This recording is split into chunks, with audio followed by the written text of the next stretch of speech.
Temu kembali, minggu ini kita masuki percobaan ke-6 dengan judul hubungan besar susu dan kadar air. Tujuan dari praktikum ini adalah yang pertama, mahasiswa dapat menghitung nilai susut kayu dari kondisi basah ke berbagai kondisi.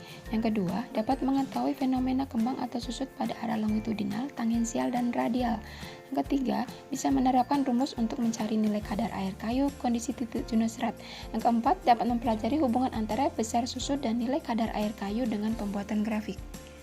Adapun bahan dan alat adalah yaitu potongan kayu yang berbentuk disk tebal 11 cm,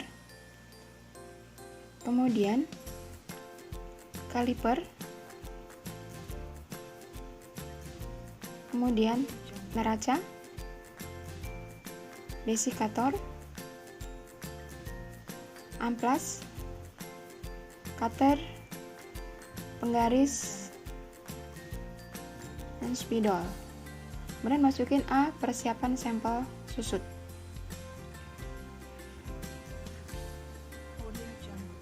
Kayu disk dengan ketebalan 11 cm, kemudian kita potong untuk persiapkan 3 sampel tadi, baik radial, tangensial maupun longitudinal. Kemudian kita buat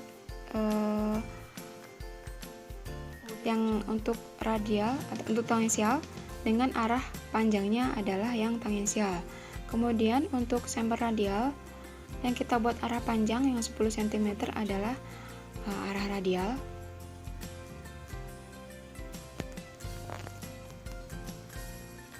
Kemudian untuk berikutnya sampel longitudinal yang arah panjangnya adalah arah longitudinalnya. Untuk biaya persiapan sampel kubus, kita buat sampel kubus dengan ukuran 4 x 4 x 4 untuk panjang kali lebar kali tingginya.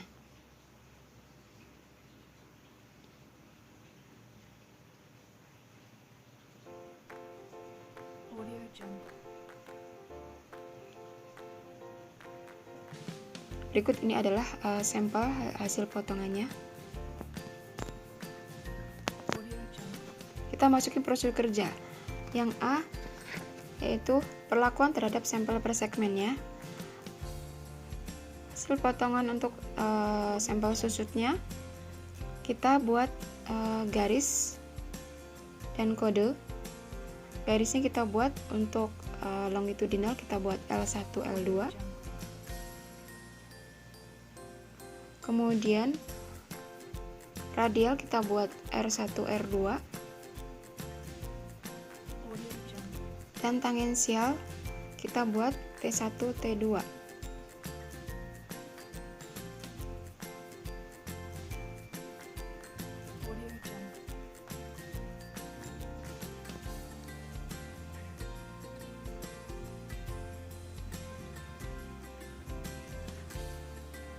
Kemudian sampel kita timbang berat awal sampelnya itu sebagai BB.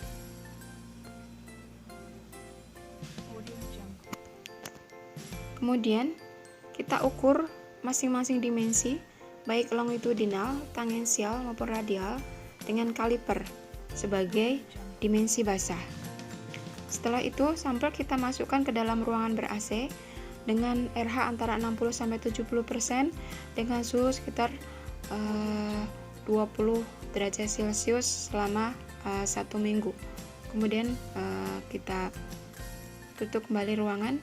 Kita tunggu untuk minggu berikutnya untuk perlakuan selanjutnya. Kita kemudian masukin prosedur kerja B, yaitu perlakuan untuk sampel kubus.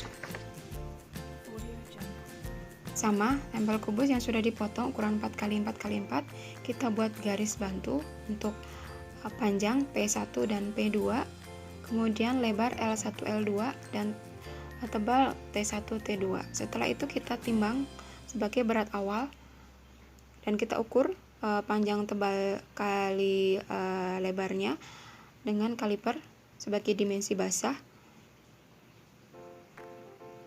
dengan perkalian dimensi akan dapat volume. Kemudian sampel kita masukkan ke dalam oven 103 plus minus 2 sampai beratnya konstan sekitar 2 hari.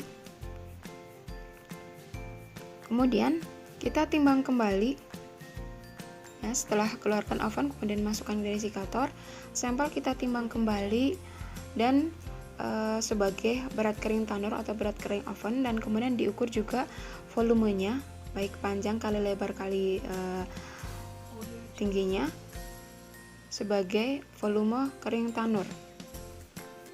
Setelah itu bisa kita hitung nilai kadar air kayu kondisi basah, kerapatan dan berat jenis kayu dengan rumus perhitungan standar serta besar susut volume yang terjadi dari basah ke kondisi kering tanur dengan rumus yang sudah ditetapkan. Demikian untuk minggu ini, kita sambung minggu depan bagian kedua.